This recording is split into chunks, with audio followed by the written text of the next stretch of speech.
daawanaysaan waa Somali Suud Media. Kusoo dhawaada mawduuceena maanta. 5 waxyaabood haweydiin Google-ka. Ma ogtahay in Google-ka ay dadka isticmaalaan maalintii in ka badan 5 bilyan oo jeer? 5 waxyaabood waxay la xiriiraan haddaba arrimo adiga kuu gaar ah sida dhanka caafimaadka iyo dhanka amnigaba. weligaa ha weydiin 5 qodob ee soo socda Google-ka. fadlan haddii aad nagu cusub tahay subscribe saar gambaleelkana furo si aad u hesho muuqaal walban halkan soo gelino. sidoo kale kama marna like, share iyo comment si ay inoogu noqoto dhiirigelin aan u sii wadno barnaamijyada caynkan oo kale ah. mahadsanid.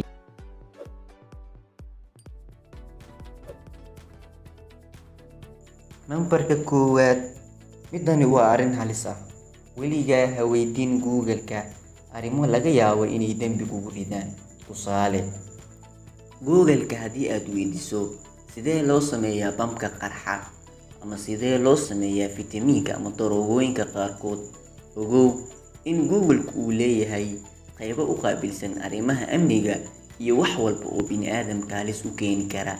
sidaas awgeed waxaa sahlan in Google-ka uu ku soo qabto, sidoo kalena uu ogaado IP address-kaaga ama ciwaankaaga, isla markaana waxaa suuragal ah inay booliska ku qabtaan. weligaa ha weydiin Google-ka calaamad ama cudur aad isku aragtay.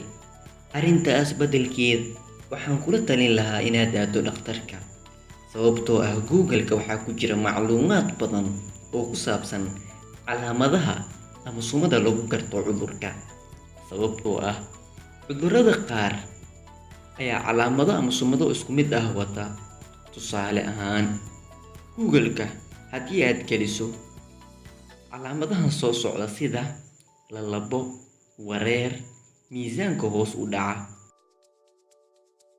haddaad calaamadahaas geliso Google-ka waxaa laga yaabaa inuu ku yiraahdo cudur hebel ayaad qabtaa, ama calaamadahaas waa calaamad lagu garto cudurka kansarka.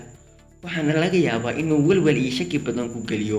sidaas awgeed waxaan kula talin lahaa inaadan Google-ka weydiin calaamad ama cudur aad isku aragtay, isla markaana aad aado dhakhtarka, sababtoo ah waa isku ekaanshaha calaamadaha cudurrada.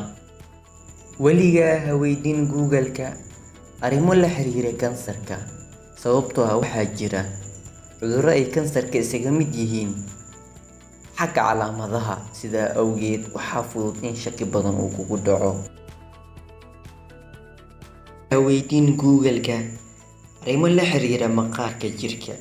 waxaa jira cudurro badan kuwaas oo lala xiriiriyo cudurrada maqaarka oo u muuqda kuwo aan u wanaagsanayn muuqaalka jirka. fadlan haddii aad isku aragto cudurrada maqaarka ha weydiin Google-ka ee u tag dhakhtarka, maxaa yeelay waxay kugu abuurayaan walwal badan oo la xiriira muuqaalka maqaarka sare ee jirka. ha weydiin Google-ka magacaaga, maxaa yeelay haddaad Google-ka weydiiso ama aad ka baarto magacaaga waxaa laga yaabaa inaad hesho ama aad aragto warbixino aan wanaagsanayn iyo macluumaad aan xaqiiqda ku salaysnayn, iyo sidoo kale arrimo amni oo la xiriira magacaaga. fadlan waxaan kula talin lahaa intaas qodob aan soo sheegnay inaadan ka raadin Google-ka.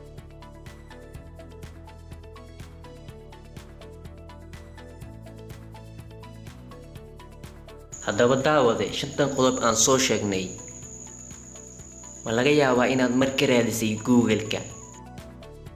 5 qodob midkee ayaa ku soo jiiday oo aad la yaabtay? fadlan noogu reeb qaybta hoose ee fariimaha comments-ka. mahadsanid. maantana mawduuceen intaas ayuu noogu egyahay. wassalaamu calaykum waraxmatullaahi tacaala wabarakaatu.